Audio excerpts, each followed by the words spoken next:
मैं हूं आपकी होस्ट सुमैया शकील और आप देख रहे हैं लेजेंड्स विद सुमैया। जैसे कि आप लोगों को मालूम है कि हम हर हफ्ते एक नई शख्सियत के साथ आपकी खिदमत में पेश होते हैं और आज की हमारी शख्सियत भी ऐसी हैं जिन्होंने अपने करियर का आगाज़ 1996 में उर्दू फिल्म घूंघट से किया और अब जनाब डायरेक्टर हैं। तो आइए मिलते हैं अरबाज खान से। अस्सलाम वालेकुम। वालेकुम अस्सलाम। कैसे हैं आप? मैं बिल्कुल ठीक हूँ। सब सही है? हाँ जी, बिल्कुल ज़बरदस्त और बड़ा अच्छा लग रहा है। आप जैसे न्यू कमर्स, मतलब वो हमारे आने वाला जो हमारा कल है, ये हमारा फ्यूचर है। I look into you people, तो मुझे बड़ा अच्छा लगता है। और फिर I am here with some references, तो इट्स वेरी प्लीजिंग। तो just like a family member you are to me, तो बड़ा अच्छा लग रहा है। बहुत शुक्रिया, आपने अपना इतना कीमती वक्त अपनी शूटिंग्स वगैरह से टाइम निकाल के हमारे पास आए। जी हाँ, वो निकालना पड़ना था ना, क्योंकि रेफरेंस ऐसा है। तो I am here just because of someone. Thank you so much. My pleasure. जी तो नाज़रीन, अब हम बढ़ते हैं अपने पहले सेगमेंट की तरफ। जी अरबाज साहब, अब हम आपको थोड़ा सा जानेंगे, थोड़ा पहचानेंगे, थोड़ी गपशप लगाएंगे आपकी लाइफ के बारे में। आप बताएं, आपकी इंस्पिरेशन कौन है? मेरी इंस्पिरेशन एज सच कोई भी नहीं थी, क्योंकि मेरे वालिद साहब भी इसी फील्ड से हैं, आसिफ खान साहब। तो वो मुझे खुद ही लेकर गए फिल्म इंडस्ट्री में ज़बरदस्ती, कि एक फ़िल्म बन रही है घूंघट से, नूर साहब उसका भी पेपर वर्क कर रहे थे, तो उन्होंने मुझे एज ए ट्रायल जो है ना वो करवाया। तो उसके बाद फिर वो मैं ऐसा उसमें एंटेंगल्ड हुआ कि वो सफ़र तब से जब शुरू हुआ तो अब तक जारी हो सारी है। तो मतलब अच्छा लगा, बहुत अच्छा लगा, क्योंकि इंसान के प्लान्स कुछ होते हैं, लेकिन अल्लाह ताला जो आपके लिए प्लान रखता है वो ज़्यादा मुफीद होते हैं और आपको लेटर ऑन रियलाइज़ भी होता है। तो मेरा ख्याल है कि फ़िल्म इंडस्ट्री में रहकर मैंने बहुत कुछ कमाया, नाम कमाया, पैसा कमाया, इज़्ज़त कमाई, लोगों का प्यार कमाया, पूरी दुनिया देखी, और आज भी लोग इतना प्यार करते हैं, तो ये सिर्फ फिल्म इंडस्ट्री की ही वजह से है। जी बिल्कुल ऐसे। तो अब तक की आपकी जर्नी कैसी जारी है, कैसी स्टार्ट हुई थी, कैसे जा रही है? मैंने कहा ना कि मैंने बहुत थॉरली बहुत इन्जॉय किया अपनी फिल्म इंडस्ट्री के इस पूरी जर्नी को, प्रोफेशनल लाइफ को। और क्योंकि कोई भी इंसान जब प्रोफेशनल लाइफ में आता है, लाइक अगर कोई ब्यूरोक्रेट है, कोई ऑफिस गोइंग पर्सन है, तो उनका जो काम है ना वो बड़ा स्टीरियोटाइप होता है, तकरीबन डेली की एक ही रूटीन होती है। लेकिन एज़ कम्पेयर टू अस, हमारा डेली का जो है ऐसा लगता है लाइक वी आर पिकनिकिंग। हर नए दिन एक नई शूट होती है, एक नई लोकेशन होती है, नए लोग होते हैं, और भी डिफरेंट जो ना हम लोग एक्ट कर रहे होते हैं। तो वो जो एक चेंज ऑफ मूड होता है वो भी होता है, और हम बहुत इन्जॉय करते हैं, पूरी दुनिया घूमते हैं। तो मैंने तो बहुत इन्जॉय किया। That's good. तो आप मुझे बताएं कि आपको स्ट्रगल करनी पड़ी या फिर अपने फादर के नाम से ही आपको? नहीं, स्ट्रगल ऐसा मुझे वो धक्के नहीं खाने पड़े जो कि अमूमन न्यू कमर्स को उठाने पड़ते हैं, क्योंकि वाले साहब की वजह से मैं आया और मुझे बड़ा वार्म वेलकम मिला। लेकिन एक बात मुझे मेरे वाले साहब ने कही थी कि देखो, तुम्हें एक इंट्रो तो मिला, बड़ा वार्म वेलकम मिला मेरी वजह से, लेकिन आगे ये तुम्हारे काम नहीं आएगा, आगे तुम्हारी मेहनत ही काम आएगी। तो बस वो बात मैंने पल्ले बांध ली, और उसके बाद फिर मैंने मेहनत भी की। तो अल्हम्दुलिल्लाह ये कि अभी तक वो मेहनत का सिला जो है मुझे मिल रहा है। ऐसे ही है। तो आपने भी इतने डिफरेंट प्लेटफॉर्म्स पर काम किया है, म्यूज़िक वीडियोस, फिल्म, ड्रामास, तो आप क्या कहते हैं कौन सा सही है, सबसे अच्छा और सबसे इजी जिसे कहते हैं एंजॉय कर, जिसमें आपने सबसे ज़्यादा किया? मैंने स्टार्ट तो उर्दू फिल्म से किया था, और फिर उसके बाद मैं पंजाबी फिल्म मैंने की एज एन एक्टर, फिर मैं पश्तो फिल्म में आ गया, मैंने एज एन एक्टर की। उसके बाद फिर मैं डायरेक्शन में आया, I went into direction. Television मैंने बहुत किया, एंकरिंग की, टेलीविज़न शोज़ किए, सीरियल्स किए, लेकिन जो सबसे ज़्यादा जो मैंने अपना जो स्पैन एंजॉय किया ना, that was my direction. Like I enjoy more behind the camera, और आगे भी मुझे लगता है कि मैं डायरेक्शन को ज़्यादा फोकस करूँगा एज़ कम्पेयर टू एक्टिंग। लेकिन लोग तो आपको ऑन स्क्रीन देखना चाहते हैं ना? हाँ बिल्कुल, अच्छी बात है, लोग देखना चाहते हैं। अब अमूमन ज़ाहिर है वक्त के साथ साथ तो हर चीज़ चेंज होती है। तो अब मैं ज़ाहिर है एक स्कूल कॉलेज गोइंग एक स्टूडेंट कभी होता था, अब मैं वो नहीं हो सकता, ना मैं कर सकता हूँ। Definitely I have to get into some character roles, थोड़े ज़्यादा मेच्योर वाले, आई लव टू। लेकिन फिर भी by the end of the day मैं नहीं चाहता कि लोग जो है ना मुझे थोड़ा बूढ़ा होता हुआ देखें या थोड़ा वो करके देखें। तो मैं चाहता हूँ कि I should be in their good books. जिस तरह वो मुझे देखते रहे हैं, तो उसी में मैं थोड़ा क्विट कर जाऊँ, and I should be behind the camera. नहीं माशाल्लाह, आपके फादर लेजेंड हैं, आप भी लेजेंड हैं, तो कहीं बूढ़े होते हुए भी आपको पसंद किया जाए। नहीं, वो तो ज़ाहिर है, लोगों की मोहब्बत है, पब्लिक का प्यार है, और अगर उनका प्यार है तो हम यहाँ तक पहुँचे हैं। उनके प्यार के बगैर तो हम कुछ भी नहीं है। लेकिन ये मेरा अपना एक ज़ाती ख़्याल है, ये मेरा अपना एक प्लान है कि अगर ऐसा हो तो मेरा ख्याल है कि मैं ज़्यादा बेहतर रहूँगा। आपने कॉलेज की बात की साथ, तो आपकी कहाँ से कॉलेज, आपके कहाँ से एजुकेशन थी आपकी, और आपने दोबारा कंटिन्यू नहीं की अपनी स्टडीज़ वगैरह? मैंने मैट्रिक जो था वो बीकन हाउस से किया था, बीकन हाउस पब्लिक स्कूल से, और मेरे बड़े अच्छे मार्क्स आए थे। और उसके बाद फिर मैंने हायर सेकेंडरी जो था वो क्रेसेंट मॉडल से किया, लाहौर से, और तब भी मेरे बड़े अच्छे मार्क्स आए थे। In the mean time in fact मेरा यूईटी पेशावर में भी एडमिशन हो गया था मैकेनिकल डिपार्टमेंट में, और यूईटी लाहौर में भी मेरा एडमिशन हो गया था। I had applied in both universities. और इन द मीन टाइम मैंने नेशनल कॉलेज ऑफ आर्ट्स में भी एक जो था ना वो टेस्ट दे दिया था, तो मुझे तीनों जगह से जो है ना वो ऑफ़र आ गई। तो फिर there was I had to like choose one of them. तो फिर मेरी वालदा कहने लगी कि नहीं तुम हमारे साथ ही रहो, क्योंकि हम बेसिकली तो we belong to KPK Nowshera, लेकिन based and settle in Lahore. तो उन्होंने कहा कि तुम लाहौर ही रहो। तो फिर उन्होंने कहा कि यार यूनिवर्सिटी मत जाओ, उन दिनों में वो जमीयत और यूनियंस का बड़ा एक अफरा तफरी होती थी। तो उन्होंने कहा कि NCA is better for you. तो मैं फिर NCA में आ गया। तो वहाँ से फिर तकरीबन मेरा 3rd ईयर था प्रोडक्ट डिज़ाइनिंग में, तो जिसके बाद फिर मैं फिल्म इंडस्ट्री में आ गया। तो मैं अपना वो थीसिस भी कंप्लीट नहीं कर सका, हालांकि मुझे करना चाहिए था। और अब भी मेरे काफ़ी ऐसे दोस्त हैं जो कि वंस दे क्विट तो उसके बाद वो दोबारा गए और उन्होंने अपना थीसिस कंप्लीट किया, लेकिन मुझे नहीं सच कोई मौका मिला। सही, आपने इतने सारे रोल्स किए हैं फिल्म में, ड्रामाज में, तो आपको कोई ऐसा रोल लगा कि आपको लगा कि नहीं ये तो वाकई में असल में मैं हूँ, रियलिटी तो ये है मेरी? असल में ना ये एक बड़ा टिपिकल क्वेश्चन है जो आई नॉर्मली कम अक्रॉस के जी आपको कौन से रोल की मतलब ज़्यादा ख्वाहिश थी। ऐसा होता नहीं है, ख्वाहिश तो कभी भी नहीं हुई, क्योंकि गिने चुने चंद रोल्स होते हैं, वो सभी कर लिए। लेकिन कुछ चीज़ें जो है ना वो हो जाती हैं, हिट हो जाती हैं और अच्छी हो जाती हैं। कुछ उसमें कुछ टाइमिंग का इशू होता है, कुछ सिंक्रोनाइजेशन हो जाती है, कुछ अच्छी टीम्स के साथ आप काम करते हैं, उनके साथ आपके सितारे मिल जाते हैं। कुछ ऐसे आपके जो कॉमरेड्स होते हैं या आपके कंपेनियंस होते हैं, अच्छा स्क्रिप्ट मिल जाना, अच्छी टीम मिल जानी। और इनफैक्ट मेरे जो हिस्से में सबसे जो बेस्ट पार्ट था वो था म्यूज़िक का। लाइक मेरे जितनी भी शुरू की फिल्म्स थी उसमें ना मुझे नंबर्स बहुत अच्छे मिले, जिसकी वजह से मुझे बहुत सपोर्ट मिली। लाइक घूंघट में मेरा पहला जो गाना था देखा जो चेहरा तेरा, वो बहुत हिट हुआ। फिर उसके बाद हो सके तो मेरा एक काम करो, दुपट्टा जल रहा एक फिल्म थी, उसमें वो गाना बहुत हिट हुआ। यहाँ तक कि फिर एक फिल्म थी मेरी दिल किसी का दोस्त नहीं, उसमें एक सैड सॉन्ग था मेरा, अनवर रफ़ी साहब ने गाया था। तो कुछ लोग ज़माने में ऐसे भी तो होते हैं, दुख प्यार के सहते हैं, तन्हाई में रोते हैं, वो भी बहुत हिट हुआ। मैं अक्सर जब गाड़ी में जब सिग्नल्स पे रुकता था तो लोग जब मुझे पहचानते थे तो वो नोट करके मुझे कहते थे कि सर हम ना आपकी उस फिल्म का वो गाना देखते हैं। MA कॉलेज के स्टूडेंट्स थे और कैपिटल सिनेमा में ये फिल्म लगी हुई थी। तो कहने लगे कि हम लोगों ने ना बाकायदा मैटिनी शो का जो दोपहर का शो होता है उसमें हमने बाकायदा टाइमिंग नोट की थी उस गाने की। तो हम कॉलेज से बंक करते थे, जाके वो गाना देखते थे और वापस आके क्लास में बैठते थे। बहुत शुक्रिया, बहुत अच्छा लगा आपको जान के। जी तो नाज़रीन, अब हम बढ़ते हैं एक छोटे से ब्रेक की तरफ। Stay tuned for more fun and entertainment. Welcome back to legends with Sumaiya. जैसे कि हम अरबाज खान से बात कर रहे थे, हम अपना गुफ्तगू का सिलसिला जारी रखते हैं और बढ़ते हैं अपने दूसरे सेगमेंट की तरफ। जी तो अरबाज साहब, आप बताएं कि लोग इतना क्रिटिसाइज़ करते हैं सोशल मीडिया पे और सारा, तो वो आपकी लाइफ को अफेक्ट करता है, पर्सनल लाइफ को? नहीं, बल्कि मैं तो बड़ा पॉजिटिव लेता हूँ। और क्रिटिसिज्म जो है ना वो बड़ा अच्छी बात है, होना चाहिए, लेकिन it should be a healthy criticism. और कुछ लोग जो है ना वो बिला वजह जो क्रिटिसाइज़ करते हैं, जो कुछ नहीं करते हैं वो क्रिटिसाइज़ करते हैं। हाँ, वो मुझे बताएं कि अगर उसमें कुछ बेहतरी है तो मैं definitely I will take it. और बाकी तो दुनिया है, आप सबको तो मुतमईन नहीं कर सकते। कुछ आपके ख़िलाफ़ बोलेंगे, कुछ हक़ में बोलेंगे। लेकिन इस मुल्क में मैंने देखा है कि जब तक आप कंट्रोवर्शियल नहीं होते, आप टॉक ऑफ द टाउन बनते नहीं है। तो कभी कभी कंट्रोवर्शियल भी होना ज़रूरी है। होना ज़रूरी है, हाँ बहुत ज़रूरी। कुछ लोग तो जान के होते हैं खबरों में रहने के लिए ना।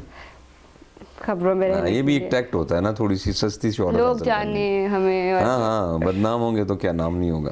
Exactly. अच्छा, तो अब आप मुझे बताएं, आपकी वाइफ भी जैसे इसी इंडस्ट्री से है, आपके फादर भी इस इंडस्ट्री से हैं, तो लोग इस बारे में आपको क्या मतलब आप क्या नहीं, कुछ नहीं सोचते कहते, हैं कि डिफरेंट क्या? लोगों के अपने ओपिनियंस होते हैं। मतलब है कि अच्छी बात है, मैं तो बहुत फ़ख्र करता हूँ कि मेरे वालिद साहब इस इंडस्ट्री से हैं, मैं हूँ, और अल्लाह ताला ने मुझे इस इंडस्ट्री से नाम दिया, सब कुछ दिया। तो बाकी ये कि लोगों की तो बातें आप अगर आप सुन के उन पे ध्यान देंगे तो फिर आप कुछ भी नहीं कर सकेंगे, बस फिर तो इधर से जी ली सुने और इधर से जिंदगी। निकाल दें। हाँ, सो अपना जो है ना, अपना फोकस जो है ना, अपना एम, अपना फोकस रखें और बस चलते रहें।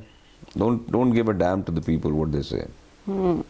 तो अब आप क्या नाम है आपका, जो सबसे क्रेजीएस्ट फैन मोमेंट क्या था? कोई ऐसा क्रेजीस्ट incident हो? फैन मोमेंट ये था कि हम नौशहरा में रहते हैं। नौशहरा से तकरीबन स्वात जो है वो, आज से ये तकरीबन 10 साल पहले की मैं बात बता रहा हूँ, तब ये मोटरवेज़ भी नहीं बने थे, तो तकरीबन 5-6 घंटे का सफ़र होता था गाड़ी पे। जी। तो ईद मैं वहाँ जाता था, और ईद के तीसरे दिन हमारे वहाँ पे एक बड़ा ग्रैंड लंच हुआ करता था। शुरू से जितने मेरे दोस्त हैं, बाप और फैंस, क्योंकि मेरा बचपन वहाँ गुजरा है, इनिशियल जितनी मेरी प्रिलिमिनरी एजुकेशन है वो वहाँ पर गुजरी, नौशहरा कैंट में। तो कुछ यार दोस्त हैं, फैमिली दोस्त हैं, फिर और भी बरादरी के दोस्त हैं, फिर फैंस हैं, फ़ैन फॉलोइंग उस तरफ बहुत ज़्यादा है, पठान जो हैं स्पेशली। तो एक दिन एक मर्तबा ऐसा हुआ कि हम लोग बैठे हुए थे, ईद का ही तीसरा दिन था, जी। और ऑल ऑफ अ सडन एक लड़का आया साइकिल पे, और ये तकरीबन शाम का कोई 5-6 बजे का टाइम था। तो आके कहने लगा कि जी मैं मिंगोरा स्वात से स्पेशली साइकिल पर आया हूँ आपके लिए। कहता मैं सुबह नमाज़ पढ़ के निकला था और अभी पहुँचा हूँ। तो मैं बड़ा हैरान हुआ कि यार वो बेचारा अफोर्ड नहीं कर पा रहा होगा या उसको नहीं, तो वो साइकिल पे चल के आया। तकरीबन it took him around 8 to 9 hours, तकरीबन 10 घंटे लगे होंगे। वो शॉर्टकट्स मारता मारता साइकिल पे पहुंचा मेरे पास। तो मुझे बड़ा अच्छा भी लगा, और मुझे थोड़ा सा मायूब भी लगा कि यार मतलब थोड़ा सा ख़तरनाक भी हो सकता था, लेकिन चाहने वाले हैं, प्यार करते हैं कि उसको पता चला कि आप उधर मौजूद हैं, तो वो आपसे मिलने के लिए इतनी दूर से आ गया। बड़ा मुझे अच्छा भी लगा। तो इस तरह के मोमेंट्स होते रहते हैं, और बड़े बड़े डाई हार्ट फैंस भी होते हैं। जी। तो आप मुझे बताएं कि जिस तरह अवार्ड शोज़ हैं, इस तरह लोग तो टीवी पे देखते हैं कि अच्छा इसने अवार्ड जीता, इसने, ये फेयर होते हैं या फिर नहीं? सही बताऊं? जी। नहीं, फेयर नहीं होते, इसमें डीलिंग होती है, फेवरिज्म होता है, बाकायदा पार्शलिज्म होता है। मैं एक मरतबा लक्स स्टाइल अवार्ड में मेरी नॉमिनेशन हुई थी, सस्सी एक प्ले मैंने किया था। इट वाज अबाउट दिस ये जो मज़ारे होते हैं, डेजर्ट लाइफ, थर जो रेगिस्तान है उसकी एक कहानी थी। तो उसमें मैं था, नुमान एजाज थे, और मोहसिन गिलानी साहब थे, और उस्मान जुल्फ़िकार साहब जो थे उसके डायरेक्टर थे। तो मेरी उसमें परफॉर्मेंस बहुत अच्छी थी, और मेरी जब नॉमिनेशन हुई तो I was very much sure कि मुझे मिल जाएगा। लेकिन बाद में पता चला कि वो मुझे नहीं मिला, क्योंकि वो नुमान एजाज को वो अवार्ड दे दिया गया था, हालांकि उनका बड़ा माइनर रोल था। बाद में मुझे पता चला कि देखें जो ज्यूरी के मेंबर्स थे उसमें भी नुमान एजाज साहब शामिल थे। मतलब नॉमिनेशन में भी नुमान एजाज साहब थे, और ज्यूरी के मेंबर भी वो खुद थे। मैंने कहा यार ये दुनिया में पहली दफ़ा देखा है कि ज्यूरी के मेंबर भी हों और आप नॉमिनेशन में भी हों। तो ये चलता है, ये हमेशा से चलता आया है और चलता रहेगा। अवार्ड्स तो उसी को मिलने चाहिए। अवार्ड्स मैं कभी भी उन अवार्ड्स को जो है ना इतनी अहमियत नहीं देता। मैं असल जो अवार्ड है ना वो आवाम का प्यार है, आपकी मोहब्बत है, जो लोग आपसे प्यार करते हैं, वो जो है ना वो असल अवार्ड है। तो मैं उसकी तरफ ज़्यादा जाता हूँ। बाकी ये जो मसनूई अवार्ड्स हैं इनकी तरफ मैं ज़्यादा तवज्जो भी नहीं देता। That's really good. तो कभी हुआ भी नहीं कि उस टाइम पे आपको कभी ऐसा नहीं हुआ कि नहीं मुझे होना चाहिए था, मिल जाना चाहिए था? मैंने बरमला बोला, तब उस वक्त सोशल मीडिया भी इतना इन नहीं होता था, और इतना मतलब वो नहीं होता था। तो मैं जिस प्लेटफॉर्म पे मैं बात कर सकता था मैंने की, अपनी आवाज़ पहुंचाई, और उनको भी पता था कि ये वाकई थोड़ा सा नाइंसाफ़ी हुई है, और इट वाज ऑन मेरिट। वो आज भी आप अगर वो सीरियल देखें सस्सी, तो आपको दूध का दूध और पानी का पानी साफ नज़र आ जाएगा। लेकिन चलता है, ये फेवरिज्म होता है। फेवरिज्म होता है, चले, क्योंकि हमने तो सुना था कि ऐसा होता है, आज भी अवार्ड शोज में वही सब होता है। हाँ बिल्कुल होता है अवार्ड से यहाँ, और ये सिर्फ पाकिस्तान में नहीं होता, ये बॉलीवुड में होता है, इवन कि हॉलीवुड में भी होता है। तो हर जगह जो है ना वो थोड़ा सा फेवरिज्म चलता है, थोड़ी सी सिफारिश चलती है। तो कभी आपने ऐसा कोई प्रोजेक्ट किया जिस पे आपका दिल ना हो लेकिन आपको प्रेशर हो किसी का कि नहीं करना है? देखें जी, हमें कई दफ़ा ऐसा करना पड़ जाता है क्योंकि हम जिस सिनेरियो से हमारा ताल्लुक़ है, एक गरीब फिल्म इंडस्ट्री है। उसमें जो है ना, मतलब है कि हमें गवर्नमेंट की तरफ से तो ऐसा कोई सपोर्ट होती नहीं है। तो प्रोड्यूसर्स हैं बेचारे जो खुद थोड़ा बहुत एफर्ट करके तो फिल्म बनाते हैं। तो फिर अब क्योंकि उसमें काफ़ी ऐसे सच उसमें इश्यूज आ गए हैं कि वो टेररिज्म आया और फिर उसके बाद अनएम्प्लॉयमेंट आ गया, फिर कोविड आ गया। तो मैं बात कर रहा हूँ नॉर्मली KPK की, या जहाँ पर हमारी फिल्म ज़्यादा रिलीज़ होती हैं, पश्तो स्पीकिंग की मैं बात कर रहा हूँ। तो ये KPK जो एक ऐसा सूबा है जो कि सबसे ज़्यादा टेररिज्म का भी शिकार रहा, अनएम्प्लॉयमेंट का भी शिकार रहा, मतलब इतना कुछ ज़्यादा वो फ्लरिश नहीं है। तो उसमें फिर हमारे जो प्रोड्यूसर्स हैं बेचारे, वो फिर अपने ख़र्चों को सब्साइड करते हैं। तो वो आके हमसे रिक्वेस्ट भी करते हैं कि आप अपने थोड़े एक्सपेंसेस कम कर लें या अपने चार्जेस कम कर लें, कर लेते हैं। फिर उसके बाद कभी कभी ऐसा भी होता है कि जी चलें जी, इतनी हम आपको इतना प्रोटोकॉल नहीं दे सकते, इतनी अरेंजमेंट्स नहीं है, लेकिन आपकी मेहरबानी होगी आप हमारे साथ थोड़ा सा कॉम्प्रोमाइज़ करें, मेरी बेटी की शादी है या सो एंड सो, इतने प्रॉब्लम्स होते हैं।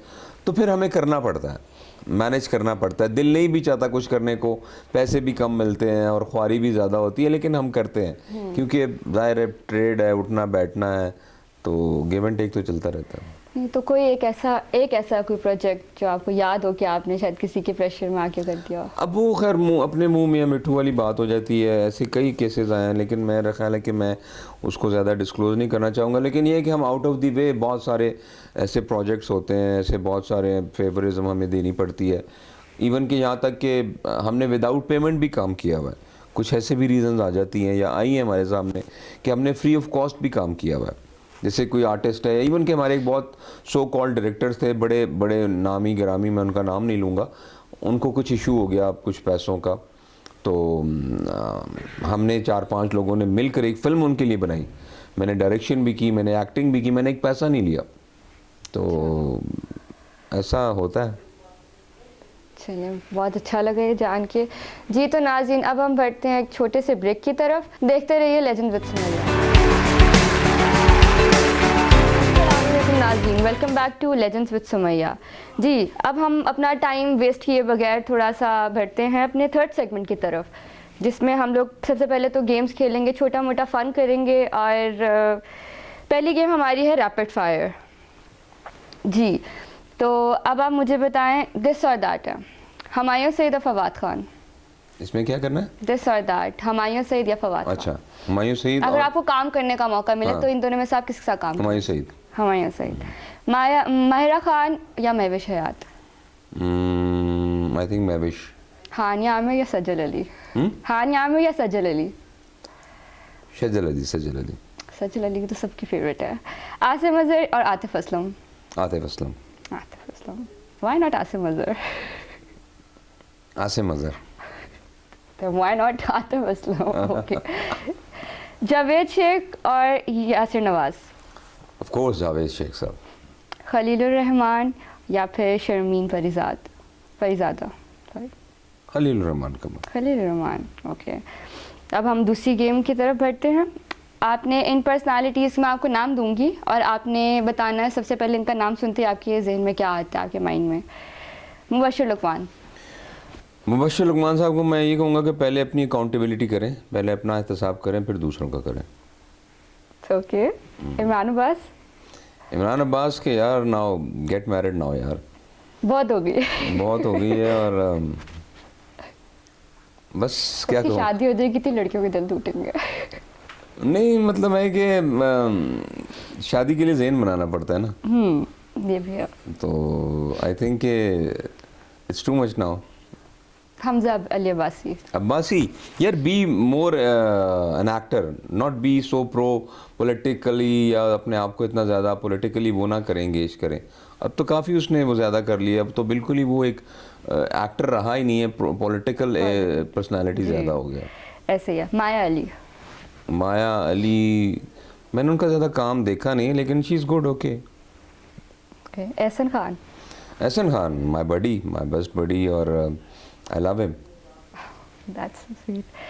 जी तो नाज़रीन, यहाँ हमारा थर्ड सेगमेंट होता है ख़त्म, और आपसे सिर्फ एक एडवाइस आप जो देना चाहेंगे अपने जाते जाते जो व्यूअर्स हैं, जो स्ट्रगलर्स हैं, उनको कोई एडवाइस आप करना चाहेंगे? मेरी एडवाइस उनके लिए यही है कि देखें, आपने जो भी काम करना है, फर्स्ट बिलीव इन योरसेल्फ, कि आप जो काम कर रहे हैं, जो प्रोफेशन आप ज्वाइन करने जा रहे हैं, वो सबसे बेस्ट है, ठीक है ना। नेवर टू गिव अटेंशन और differ your attention to what the people say, just give a damn. अपने आप पर फोकस करें, अपने आप में कॉन्फिडेंट रहें और काम करें, मेहनत करें। मेहनत के बगैर आपको कुछ नहीं मिलने वाला, तो work hard and have your goals achieved. जी तो नाजरीन, बहुत शुक्रिया आप सबका देखने के लिए, and thank you so much, आपने अपना कीमती वक्त हमारे लिए निकाला और आप आए हमारे पास। और नाजरीन देखते रहिएगा लेजेंड्स विद सुमैया। अल्लाह हाफिज़।